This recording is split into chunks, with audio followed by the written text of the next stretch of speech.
women, and um, she will introduce Kelly. Yes, actually, thank you so much. It's actually my pleasure to introduce Kelly Herrenkohl. Kelly is the Vice President of Communications and Engagement at Natural Lands, which is based in media. And I think she'll probably be talking a little bit more about Natural Lands and what a wonderful organization they are, and what a dynamic community organization that brings a lot of open space to us, et cetera. But she'll fill you in on that. But I did want to tell you a little bit more about Kelly. She joined Natural Lands in 2019. She leads the organization's strategic initiatives and to connect people with the outdoors and to promote Natural Lands' work to save land and to care for nature in eastern Pennsylvania and in southern New Jersey. Prior to joining Natural Lands, Kelly spent a decade in leadership at the Vitry Community Partnership in Philadelphia, a nonprofit that promotes health and wellness through hands-on culinary education for children and families. And Kelly, were you based at the Free Library when you were there? No, but we worked in partnership with the Free Library and their culinary literacy center, which was a really neat and innovative program. Yes. Just to digress a little bit, the library has a huge kitchen, which is open to so many students and teaches them about nutrition and also about language and so forth. But to go on about Kelly, Kelly grew up in Richmond, Virginia. She moved to Wynwood in Pennsylvania in 2006. She has a Phi Beta Kappa, she's a Phi Beta Kappa graduate from the Washington University in St. Louis and holds a master's degree from the University of Missouri. Kelly has 4 children, and she takes them into the woods as often as she can. Kelly, thank you so much for joining us today. We look forward to your discussion on the environment and the climate, and look forward to asking questions afterwards. Thank you. Great, thanks, Eleanor, and thanks so much for having me today. I'm really thrilled to be here. So just a quick preview. Chris asked if I would share a little bit about Natural Lands, a little bit about myself and kind of how I got to where I am, and then get into the details of the conversation about kind of some of these big, daunting, overwhelming environmental issues and what can we individually do, what steps can we take? So that's where we're going. So I'm going to go ahead and share my screen and we'll get started. And again, as Nissa said, if you have a question you want to put in the chat or jot down, hopefully we'll have plenty of time at the end to have a conversation and address all those questions. So let me see if this works. All right. Nissa, if you can give me the thumbs up that you can see this. All right, fabulous. So I'm going to share a quick video that'll give a very brief overview. I'm warning you, it's a few years old, so some of the data is actually not quite the same as it is now, but it gives you an overview of kind of what it is that we do. So let's give that a go.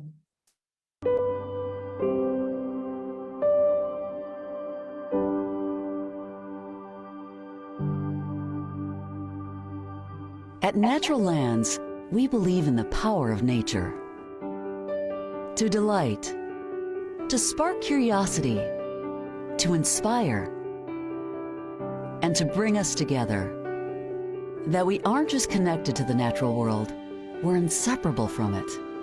From the Pocono Mountains to the Delaware Bay and every county in between, we've spent the last 65 years working to save thousands of acres of our region's open space.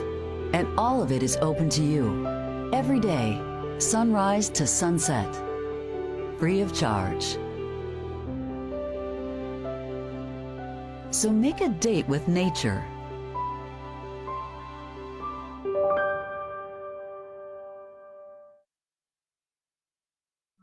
So that's a quick overview of Natural Lands. We're celebrating our 70th year, so that video is about 5 years old.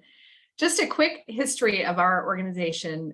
We were founded in 1953 by a man named Alston Jenkins. He was an accountant who lived in Chestnut Hill.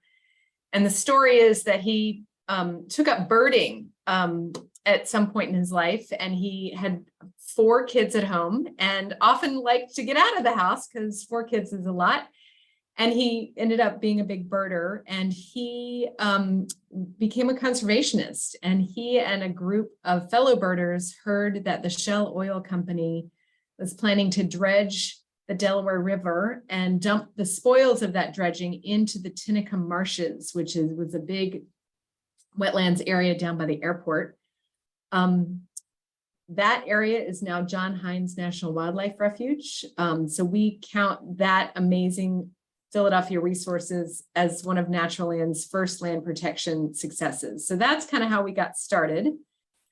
And why do we do what we do? So this is data from the Delaware Valley Regional Planning Commission that shows that our region loses 8 acres a day to development. So you can see the red is population centers.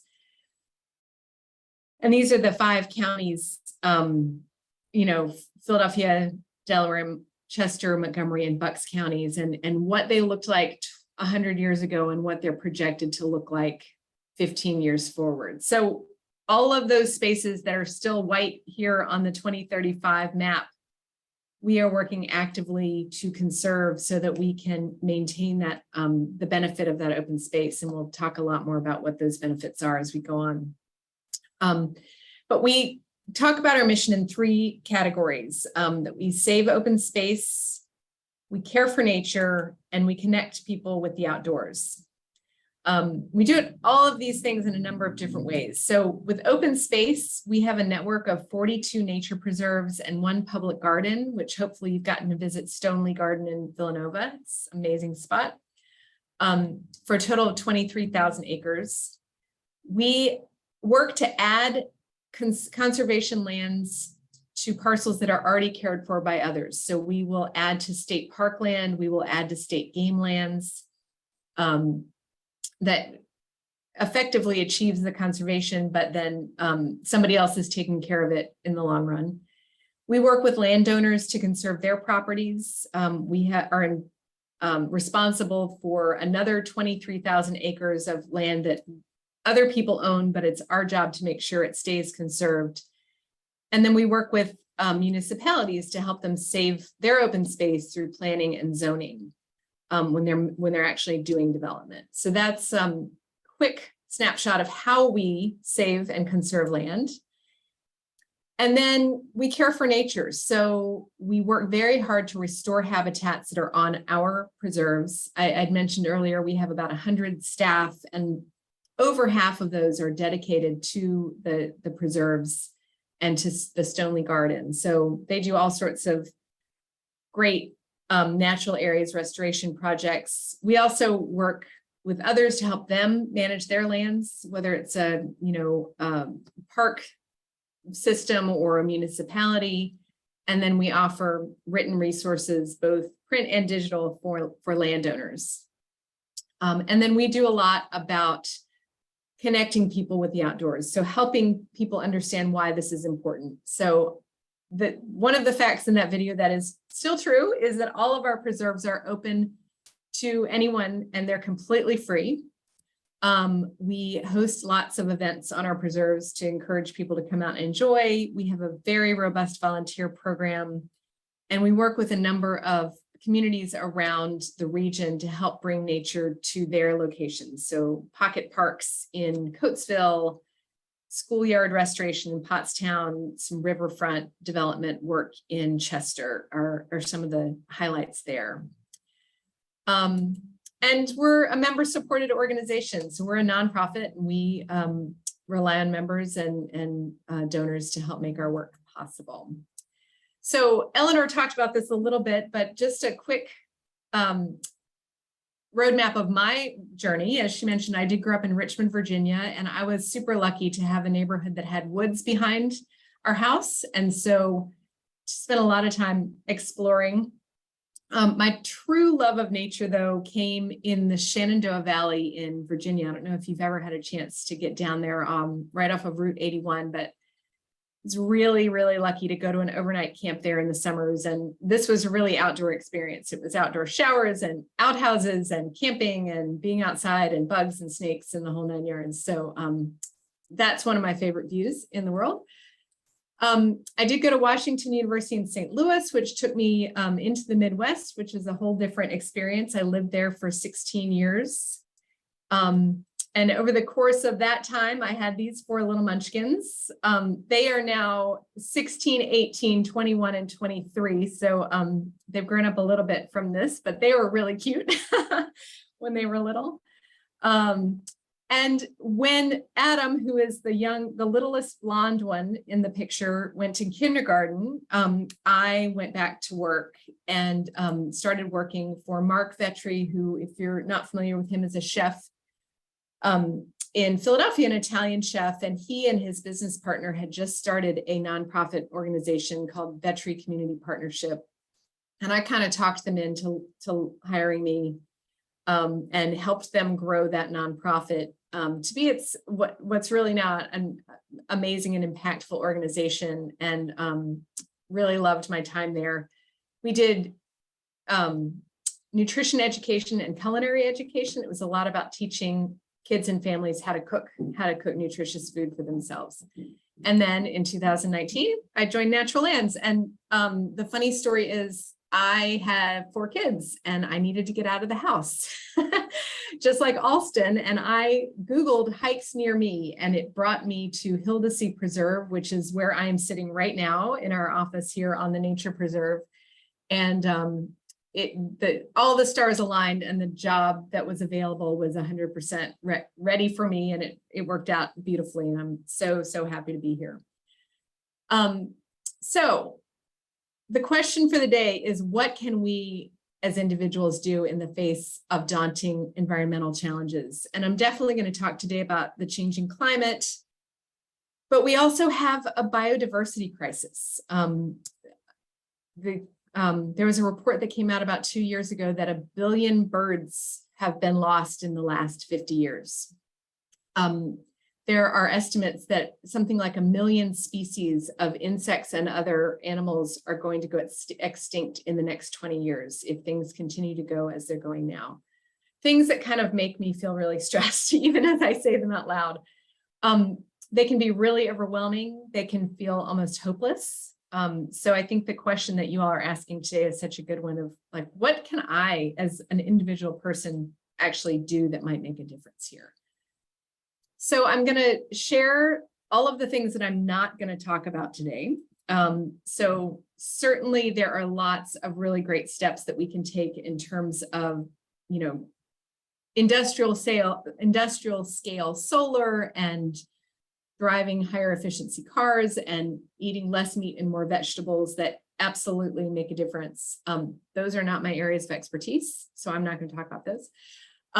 But certainly worth looking into if you're interested. But what I am going to talk about is what land can do, and what can wise and thoughtful management of the land do.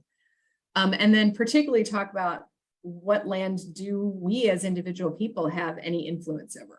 So I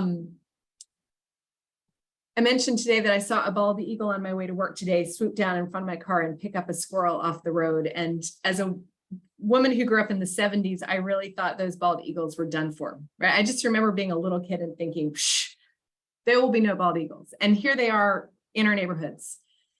So let that be a moment of hope to say changing things can make a difference. So let me talk about what land is doing for us every day. It's beautiful.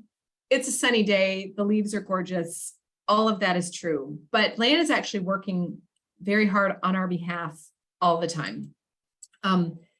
So trees and plants capture and store carbon. And carbon is one of the main greenhouse gases that is contributing to a warming climate. It's about 50% of the greenhouse gases that are warming our climate are carbon. We'll talk about this in a minute, but the great byproduct of capturing and storing carbon is they make oxygen, which is really, really good for us humans.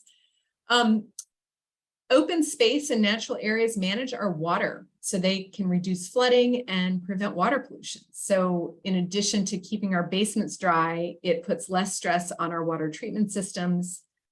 It allows us to keep rainwater for good use versus having it go down the drain and into our rivers and oceans. And the most amazing thing about plants and trees that are on these open spaces is that they turn sunlight into food. They are the only organisms on the planet that can do that. None of us can do it. But these organisms turn sunlight into food, and that feeds pollinators, promotes diversity, and basically keeps our food web functioning. So we'll talk about all this stuff, but I just wanted to give a quick overview of kind of what's the land outside your window, whether it's a giant nature preserve or a tiny suburban lot, or even a planter on a terrace. It's doing all those things all the time for us. So this is where I really nerded out when I was getting ready for this presentation. We hear a lot about carbon capture and trees capture carbon. And I was like, wait, what exactly is happening? So I went back to my early high school chemistry and really wanted to understand what happens in photosynthesis. So you hear about that. Photosynthesis is how plants make food, right? So basically a plant will take 6 carbon dioxide molecules and 6 water molecules. They do this awesome photosynthesis process. And what comes out of it is the oxygen that I talked about. So that's great for us. We get to breathe it. But then this glucose section right here, that's actually the carbohydrate that builds all of the parts of the plant. So the leaves are made of this, the stems, the trunks, the roots are all made of this byproduct of the photosynthesis process. And that's where the carbon gets stored. So it gets pulled out of the atmosphere and it goes into the wood of the trees and the leaves of the plants, and it stays there as long as that tree or plant is in existence. So a couple of things about what can happen when you let that process unfold. So one mature tree absorbs 48 pounds of carbon from the atmosphere and provides a day's supply of oxygen for up to 4 people. An acre of trees is 2.6 tons. So those are awesome numbers. We're going to need a lot of trees because burning 1 gallon of gas releases about 24 pounds of carbon into the atmosphere. So that math is not great for us, but this is a really great free carbon capture system. And the more of it that we plant and the more of it that we don't cut down, the better off we are going to be from a climate standpoint. This tree, and I'm going to try to remember to tell you where these pictures are from because they're really reflective of our work. This tree is on a property called the Great Oak Farm, which is a private property near Pottstown where we hold the conservation easement. And apparently this tree was around when William Penn arrived. So pretty neat story. So trees are great, but grasslands are also fabulous. So the permanent grasslands on our planet hold about 1/3 of the carbon that is captured in plants around the world. And meadows, if you can picture a meadow, there's not a ton of vegetation happening above ground, but they largely take that carbon that they pull from the atmosphere and store it in their very dense root system. So when you see a meadow, if you visit one of our preserves, there's a lot of that storage that's happening underground. You can't even see it. And meadows are great because we don't have a ton of wildfires here in Pennsylvania, but they are less susceptible because there's less plant material above ground that can become kindling and fuel for fires. And then another kind of habitat, which is, oh wait, I have to go back and tell you, that is at Peacedale Preserve, which is down near Wilmington, Delaware, and that's one of Natural Lands Preserves. This is our Ponacussing Preserve in Bucks County. And this is a picture of the wetland that is there. And wetlands hold carbon in 2 places. One is the living vegetation. Again, all those leaves that you see in this picture hold that carbon. But a wetland is layered with loads of layers of peat, organic soil, and sediment that build up year after year after year. And while they're still under that water in those piles of muck and goop, they are still holding that carbon. So all that carbon that doesn't go into the atmosphere means that it's not warming our planet. It is being held and is released slowly over time as the plants die and decay. Another amazing benefit that open space, and especially wooded open space, can do is it really does cool our air. They provide shade, and the very act of pulling water out of the ground through the plant and up through the leaves actually pulls a little bit of heat out of the immediate surrounding atmosphere while that's happening. And at peak temperatures in the middle of summer, shaded surfaces can be anywhere from 20 to 45 degrees cooler than unshaded materials. So if you think about walking on a blacktop driveway with your bare feet in the summer, that is not a nice experience, but you can do the same in a shaded area and it's bearable. So it really does make a difference to immediate environments. So the other thing that natural areas do is they manage our watershed. So watershed is a technical term for every waterway that leads into our creeks and rivers and ultimately the bay and the ocean. So I'm pretty sure that all of us, if we're in the Philadelphia area, are sitting in the Delaware River watershed. It traverses over 4 states. It's not aware of the political boundaries when those happen, but starts up here in New York, flows through Pennsylvania, New Jersey, and Delaware before it dumps into the Delaware Bay. 15 million people get their drinking water from the Delaware River watershed. So it's really important that we are taking care of it. And I included this picture because I thought it's very interesting. You can see it's the same shape, but this is a little bit of a zoomed in version of all of the little teeny creeks and unnamed tributaries that lead into this massive web of water that we all rely on to modulate our weather and for drinking water. So natural areas do a couple of things in terms of managing the watershed. First, it can reduce flooding. So this is a picture of our Cheslin Preserve, which is out in Coatesville, Pennsylvania. It's about 1,200 acres. And this is Cheslin Preserve on a regular summer day. And this is Cheslin Preserve after Hurricane Ida. So we were lucky to have somebody who thought ahead and took a picture of pretty much the same field, but this is a floodplain and it is there and intended to capture the water from the Brandywine Creek when it overflows. So you look at this picture and you think, wow, that didn't reduce flooding at all. It looks pretty flooded to me. But the benefit of having this water be able to spread out into the floodplain like this is that it's not homes, right? If this were your home, that would be bad. It's not businesses, it's not parking lots, all of the things that would cause us as human beings so much difficulty. And the other thing is that the water is able to spread out and then slowly drain into the ground. If this were hard surface or if this water was restricted from spreading out to do this flooding, it would have to go somewhere, so it would go further downriver to all of the communities that are downstream from this piece of property and cause more damage than there was. And there was a lot of damage during this storm. But having these intentional floodplains to allow water to do what it's going to do and then soak back into the ground slowly will reduce the damage that flooding causes.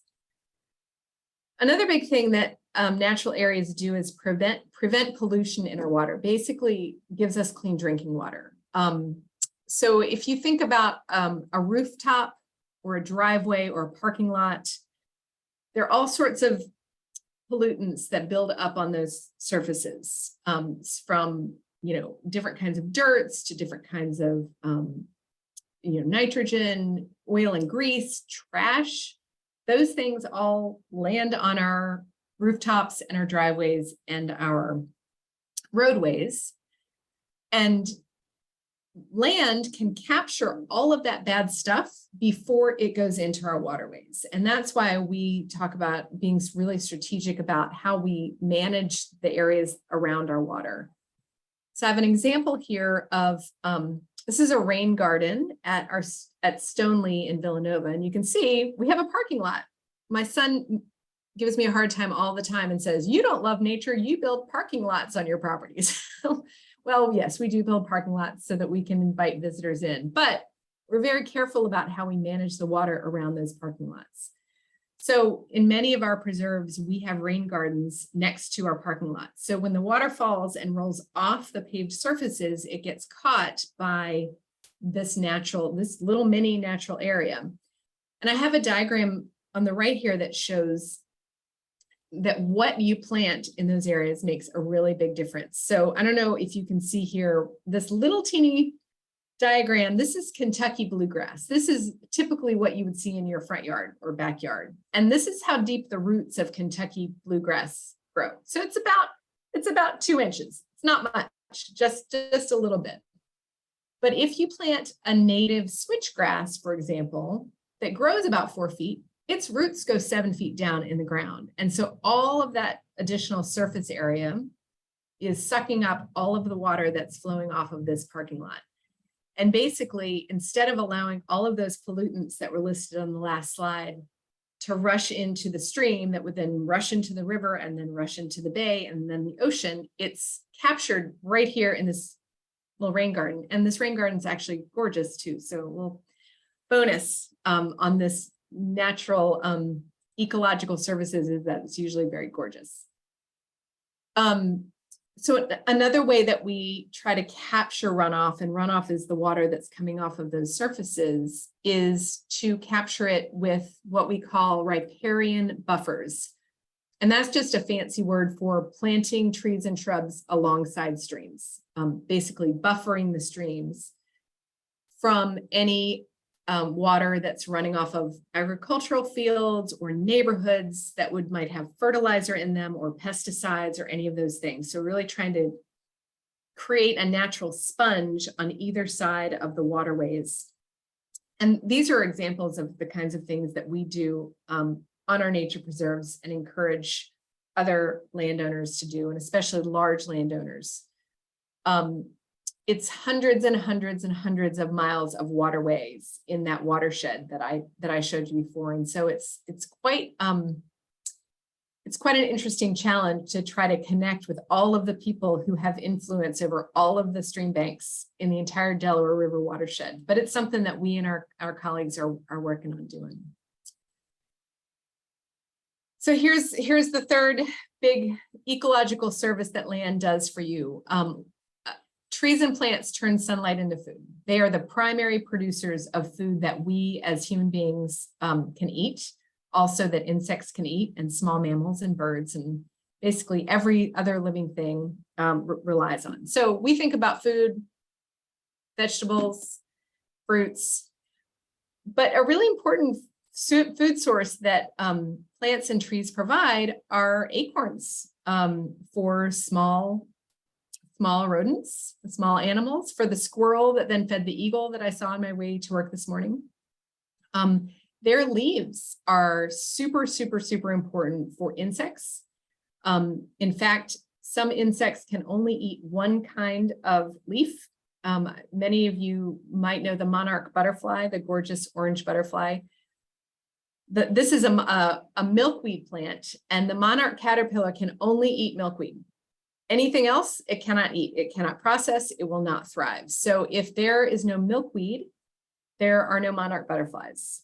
So we have to be very intentional about making sure that we're planting a variety of plants and trees so that everything that we rely on for our food has food to eat. And then pollen is a major source of food for insects. They are the monarchs when they're in their adult form.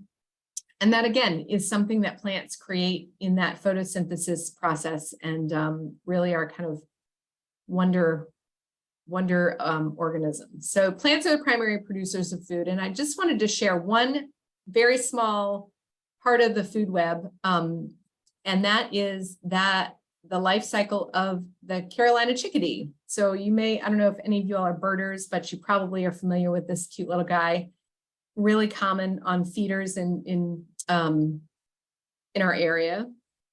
But the Carolina chickadee, this is an amazing stat, has to find 6,000 to 9,000 caterpillars to raise one clutch of young. So if they lay 3 eggs in the spring and 3 babies are born, the mama and the daddy chickadee have to find 6,000 to 9,000 caterpillars to get those babies to grow up to the point that they can leave the nest.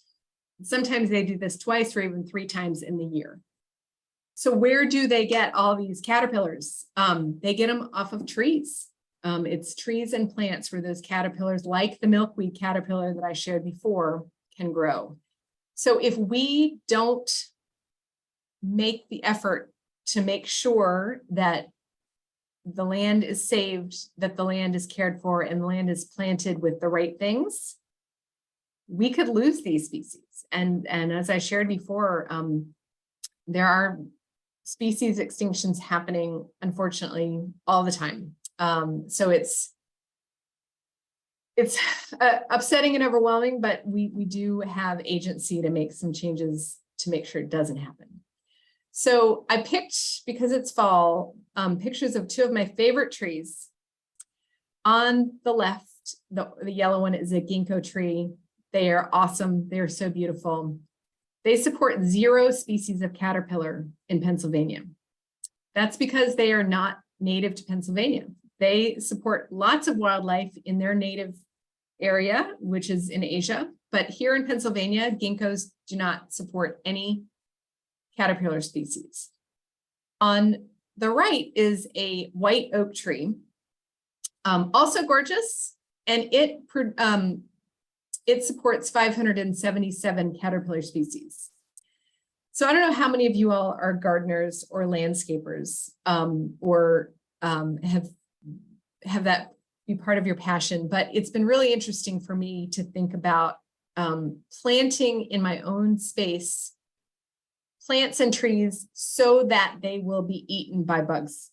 I think that the horticulture industry and kind of the ornamental world that wants you to buy all these beautiful plants really try to tell you, you should plant plants that will not be eaten by bugs.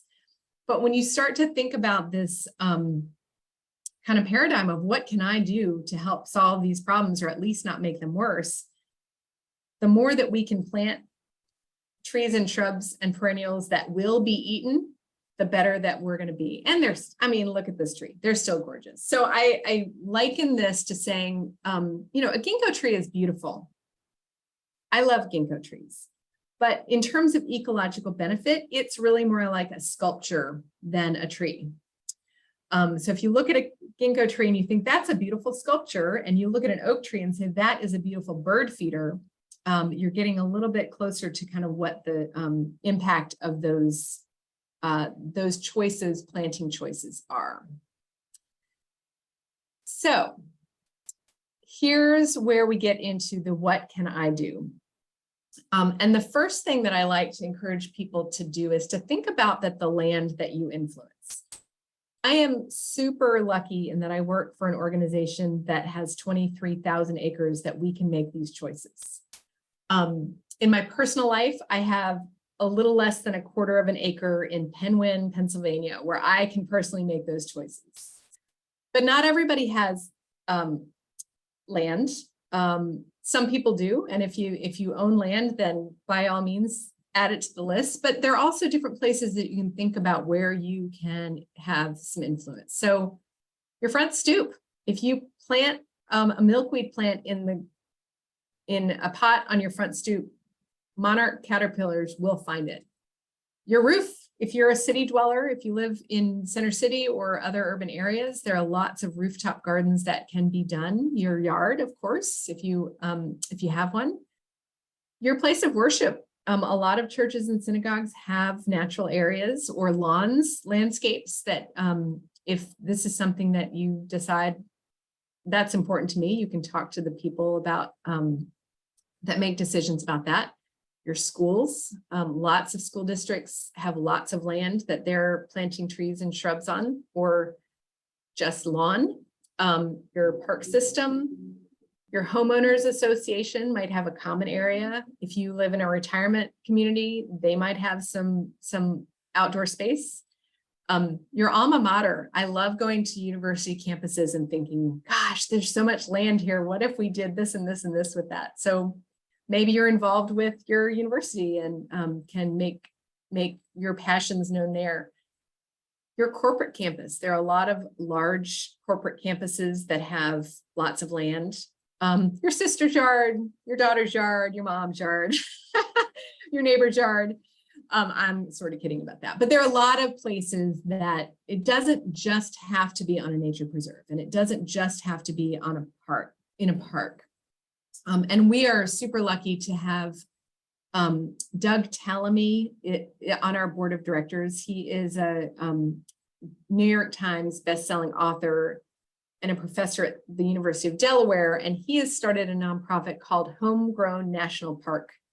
And his argument is that there is not enough open space protected areas to make this all happen, that we all have to do it ourselves in addition. So if we all turn half of our grass into meadows or trees or shrubs, then we collectively would have an area that is bigger than the national park system.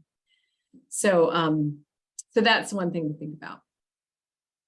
So think about the land you influence, and then think about, how do you activate it? How do you get the land under your influence to do all of the things that we've been talking about in this presentation? So certainly planting bird feeders instead of sculptures is a really good start. Planting native trees, shrubs, and perennials.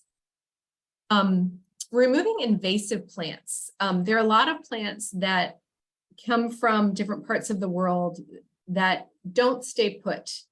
So you might plant a butterfly bush in your yard, but this bird or others might take some of the seeds to that plant and drop it in a park or drop it in a nature preserve. And then that plant says, great, look at all this space where I am stronger than all the native plants, and that invasive plant will take over. And then that causes those natural areas to become not nearly as productive.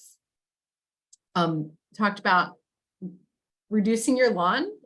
If you can take a section of it out and put it into trees and shrubs and wildflowers and meadows, or half of it. I've seen lots of friends who get hooked on this and they've taken all their grass out, but certainly not a requirement. Another thing is, think about, how do you hang on to your water? So when rain falls on your roof, does it run right down the gutter onto your driveway and out into the street, into the street gutter and into the creeks? Or, excuse me, can you think about planting things around that water source that can absorb it, just like that rain garden at Stone Lane? Can you direct it so that it gets absorbed into your land instead of running into the sewers? And hang on to your leaves. This is an interesting one this time of year. All of those caterpillars that the oak tree supports, those 500 plus caterpillars, need a place to live in the winter. And so leaves is often where they do it. So we encourage folks, if they have space where where there are leaves, to leave as many of them as you can. So whether it's just laying on the ground where they fall, or in your flower and garden beds as mulch, or to make a new area of garden, leaves are incredibly impactful in terms of making sure there's enough food for all of the critters that keep us alive by keeping our food web from collapsing. And then, of course, if this is something that you think, wow, this is great, I want to do more, is to share and support and keep learning. So talking to your elected officials is really a powerful thing. If you call your state senator and state rep and tell them land conservation is important to me, then they will take action, hopefully, on your behalf. And if more of your neighbors do the same, that's an important thing. Tell your friends, connect with good organizations that do this work. as I said, Natural Lands has these 23,000 acres and we're actively doing that. There are 60 land trusts in the state of Pennsylvania. So what's the one that's in your neighborhood that's doing good work? And connect with them and support them, volunteer, spread the word, and then keep reading and listening and learning, hearing a little bit about your group from Chris. I know that you all are a passionate and curious group of women and are still interested in learning and expanding your understanding of how the world works. So this is an area that's just so great. There's so much to learn. We'll never know it all. So keep it up. Keep up the learning. And then I'll share this whole slide deck with you all. But here are some good resources. We are constantly sending out suggestions on how to take action. This Homegrown National Park organization that I mentioned is a really great one. The third one on this list is the National Wildlife Foundation, and they have a native plant finder where you can plug in your zip code and it will tell you what are the most impactful native plants that you can plant in your zip code. So it's not Pennsylvania, it's not the Philadelphia region, it's down to your very neighborhood. And then the fourth one is a publication that just came out from Montgomery County in Pennsylvania that is basically quantifying the return on investment in open space that the municipality achieves every year. And there are things about job creation and savings when it comes to municipal services like stormwater management, but there's a whole section about the benefits to land, to clean water, to clean air that open space provides, which is an interesting resource as well. So, that is it from me, at least in terms of the presentation. I hope that is helpful, and I'm happy to answer any of your questions and just talk about the topic of your choice. I will stop sharing.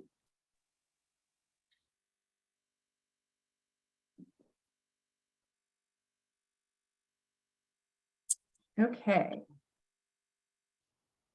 There's a couple of questions in the chat from Chris. Do you do or plan to in urban areas? Chris, I think that was earlier on in the presentation. I'm not sure if there was specific. Yeah, so Natural Lands does do work in urban areas in a couple of different ways. Often we are working with communities to think about how to revitalize the open spaces that are there. So a recent example was we worked with the community in North Philadelphia to come up with a master plan for Tacony Creek Park, which is the Tacony Creek runs from up in the suburbs north of Philly, like Abington and Cheltenham, down through North Philly and then into the Schuylkill River. And there's a park there that's underutilized because it's in North Philadelphia and there are safety concerns and there are trash concerns. And so we've worked with that community to come up with a master plan on some revitalization recommendations for that park. We've done similar projects in smaller communities in our region. I'd mentioned Coatesville is one. It's the only city in Chester County. It's got about 13,000 residents and a few parks right in the center of this urban section. And we've worked with them on kind of recommendations on how to restore those parks and make them more inviting to the community. Well, I just wanted to say thank you, Kelly. That was a really great presentation. I really enjoyed it. I'm a real fan of the Natural Lands. I've been to, Cheslin and Stoneleigh and many of them. Recently just completed my PA Master Naturalist program. Oh, so you should be leading this presentation. Yeah, but I'd love to talk to you about volunteer opportunities. So perhaps I'll just do that offline. And I actually have to go. I'm babysitting my grandkids, so I have to leave. Fun. But before I left, I just wanted to say how much I enjoyed it. Thank you very much. Absolutely. So good to see you, Carol. Take care.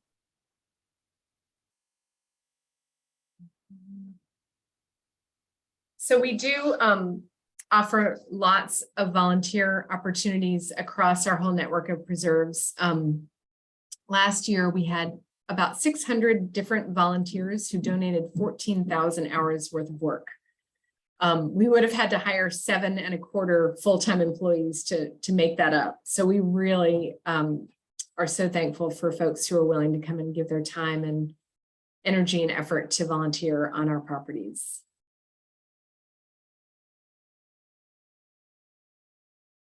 Eleanor, I think you're muted.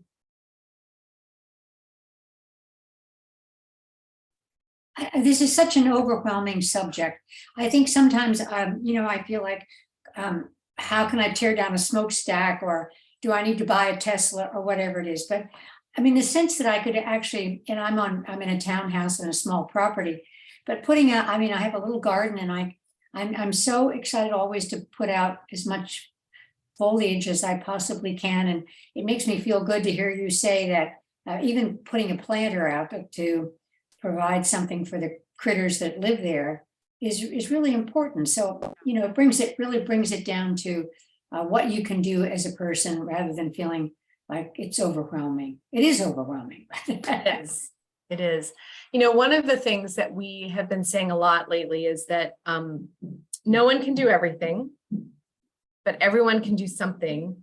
But it's really together we make a difference, right? So your townhouse plot plus my little suburban yard plot plus Nissa's roof garden, if we're all doing the little something, then it makes a collective impact. And together we really can make a difference. Thank you. Thank you. There was another question about how do we identify invasive plants? That's a great question. I'm going to direct you to Google, the source for all things informational.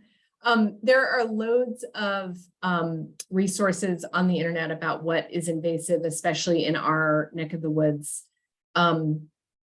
I can share some resources. I'll email it to the group after this is done, that give a list of kind of the biggest offenders. And some of those offenders have actually been banned from commercial sale in Pennsylvania nurseries and home improvement stores. Some of them, unfortunately, have not been banned. So it is really important to kind of be aware of not doing more damage unintentionally. Is the butterfly bush, is that an invasive? It is. It is. I never knew that.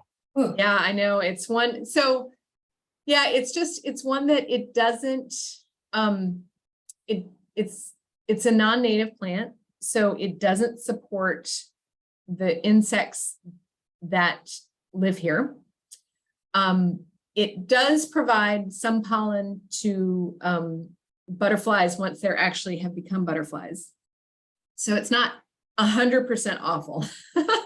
But the problem is that it does jump out of your yard and into natural areas. And then it becomes really a pest, because it can outcompete the native plants that create the true benefit. And, if you're talking about acres and acres of open space, having to manage that becomes a pretty significant job.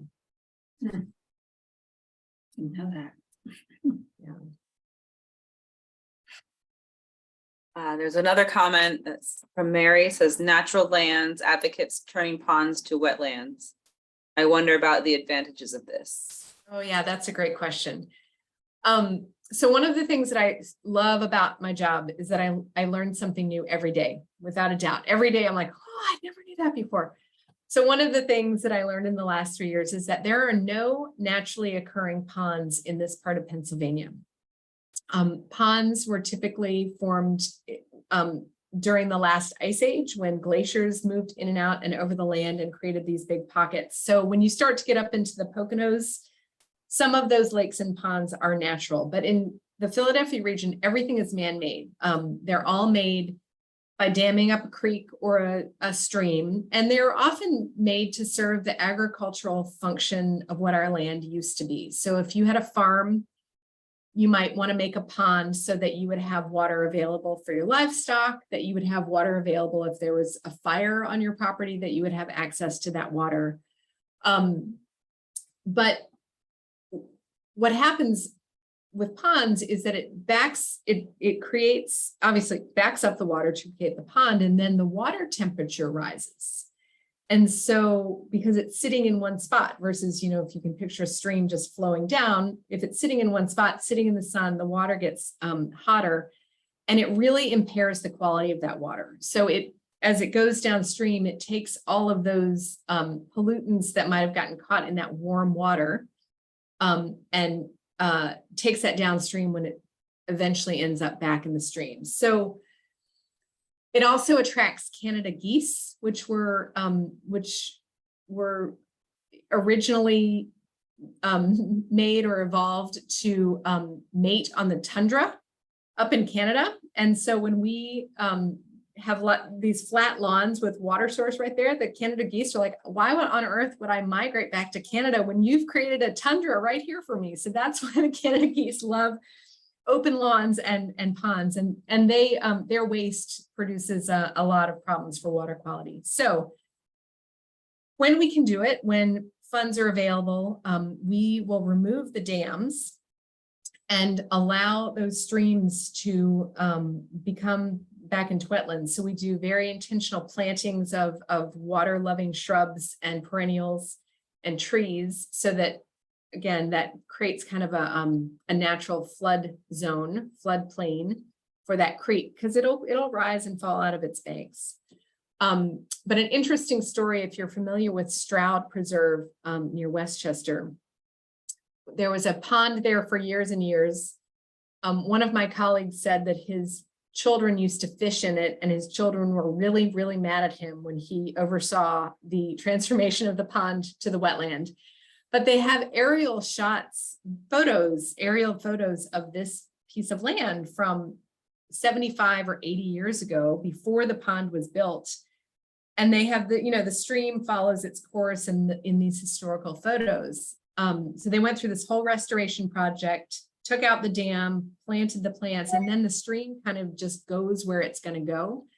And they compared contemporary aerial shots to historical aerial shots, and the stream is in exactly the same place. The water kind of knew where it was supposed to go on that land, and it ended up exactly where it was 100 years ago before it was dammed into a pond. So it's a great question, Mary. It's kind of a long answer. I hope that answered your question.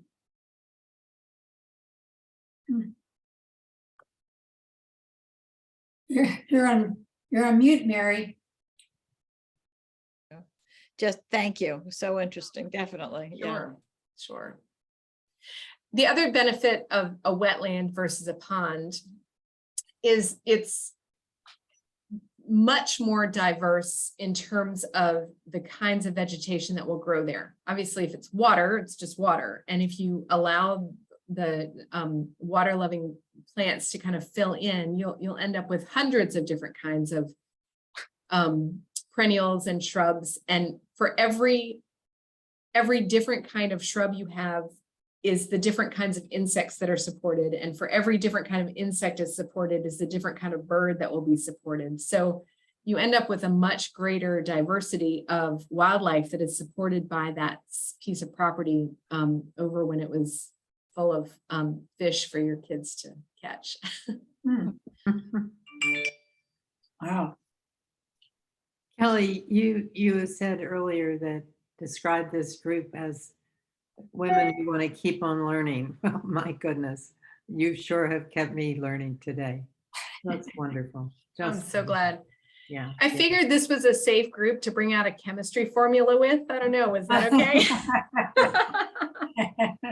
Not every group would be down for a chemistry formula, but I figured you guys could handle it. That's funny. Yes, thank you. Thank you. I think that was fine to bring out a chemistry formula. We all we all scratched our heads and said, yes, at one time this meant something to me. I remember this.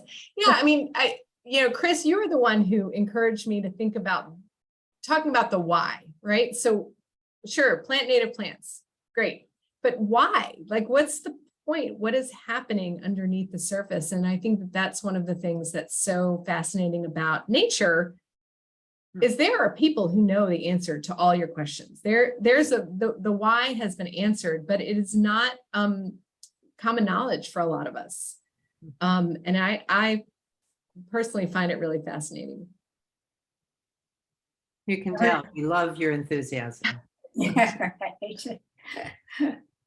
Yeah, it's contagious. Thank you so much. That was just fascinating. And I loved hearing that that it could be a goal to plant trees that will be eaten by bugs or shrubs. So when you go outside and your favorite plants have all been eaten, you can say, well, really, I was doing this thing here. We got it. It worked. Exactly. So, yeah. Yeah, it's just a different paradigm. I mean, it's if you have the understanding of how you can be part of this system, and then you're just going to have a different set of goals. And I think that that's the point. And to come out and be really happy that your milkweed leaf is 3/4 gone. It's a different way to think about your landscape. Kelly, when you send out information, would you send, I send out information about the book, The Oak, the tree, because I have been to a couple of his lectures and have given that book to several people, which they are amazed at what an oak tree can do on your property. Yeah. And I think it's a fascinating, very fascinating story. It's a story.